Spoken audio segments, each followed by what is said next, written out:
So in general, I have two rules for when enough is enough and when a plant is too far gone to save. Those 2 points are... Hi, welcome to Lilies and Tomatoes, your go-to place for simple and practical tips and tricks on how to start a garden all the way through how to use what you grow.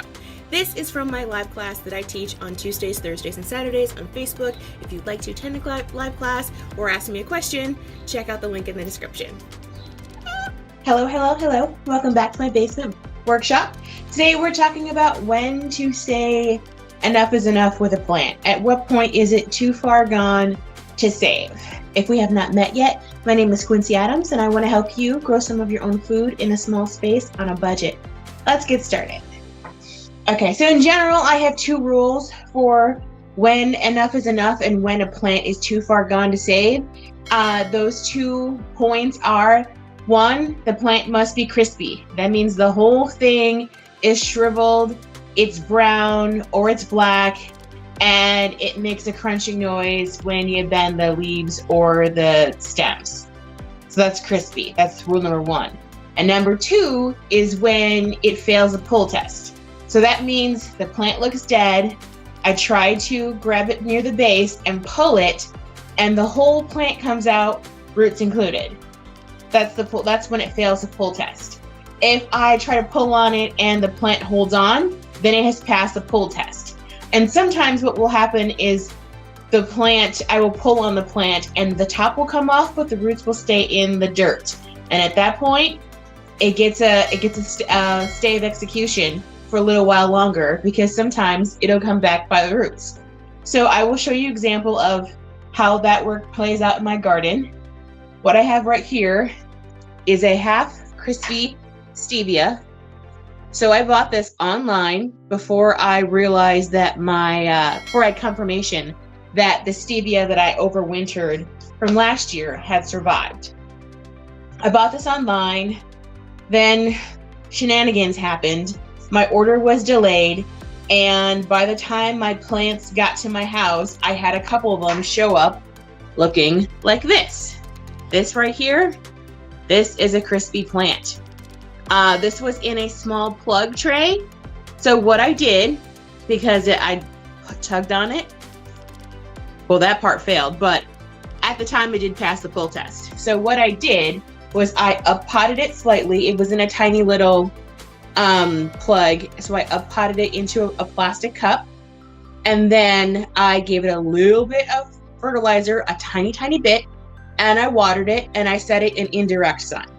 And I waited, and then I was rewarded because it's grown back. So this part, oh, well, this part is still hanging on. See, I'm pulling, and the whole thing is moving, but it's not coming out of the dirt. So that's why, if I had just given up on this and gotten mad and thrown it away, then I wouldn't have another Stevia plant. And I go through a lot of Stevia, so my goal is to grow all of my own this year. So that's just the basic mechanics of how that works. I'll show you another one where the top of the plant came out. This was in the same batch that I ordered online. So the top of the plant came out, but the roots are still in here. So I'm giving them a little bit longer to see if they come back. It's not a guarantee that it'll come back, but it might come back. So it cost me nothing but this plastic cup and a little bit of extra dirt to find out if this plant is still alive. I personally have this theory that plants that come back from the brink end up being stronger and more hardy than plants that you just buy at the store, or ones that you start inside, because they're all pampered and they've been in ideal conditions and they haven't been out there in the weather and the heat, and just, you're never gonna know, like, a plant that has been through it is gonna be stronger. That's just my, I don't have any science to back that up. That's just my personal philosophy. Just like with the volunteer tomatoes, I have several volunteer tomatoes. They should not have started growing in February and March, but they did. So some of them get to stay because those are some hardy tomatoes. What I do when I fertilize these, because I do give it a little bit of fertilizer, but just a little. You don't want to try to over fertilize it. You're not going to will it back to life. You're just going to waste resources. And you could also end up burning the roots and killing the plant all the rest of the way. So I like to use a liquid fertilizer when I do that, because it's just easier and I can dilute it and only give it a little. So the liquid fertilizer that I use on my plants most of the time is called Bill's Perfect Fertilizer. I buy this online. And this actually comes in a set, but I just use this part. The set comes with micronutrients and this wetting agent. So because I grow in containers, I like to keep most of my soil as neutral as possible, except for things like blueberries and tomatoes. And I supplement with a follicular spray-on fertilizer for the plants to make sure they're getting all the nutrients they need without adding a whole bunch of stuff to the soil, because I'm not getting rid of the soil. I'm reusing that same soil over and over and over again. And the nutrients are going to wash out, but extra things are going to stay in the soil and they're going to build up, and it's going to not be good in the long run. Another thing that I will do sometimes is I will take some of my extra liquid fertilizer for my arrow gardens, and I will add a little bit of this to a 2-gallon watering can and water the plants with it. I just want to give them a little bit of fertilizer, not anything too strong. I don't like to use synthetic granules when I'm doing this, if I'm trying to revive a plant. I just want to know if it's still viable without wasting a bunch of resources or burning the plant, basically loving it to death while I'm trying to bring it back from the brink. So this is what that looks like successfully. The crispy part and the nice live part. And this is a maybe. So we're still hoping for this little eucalyptus.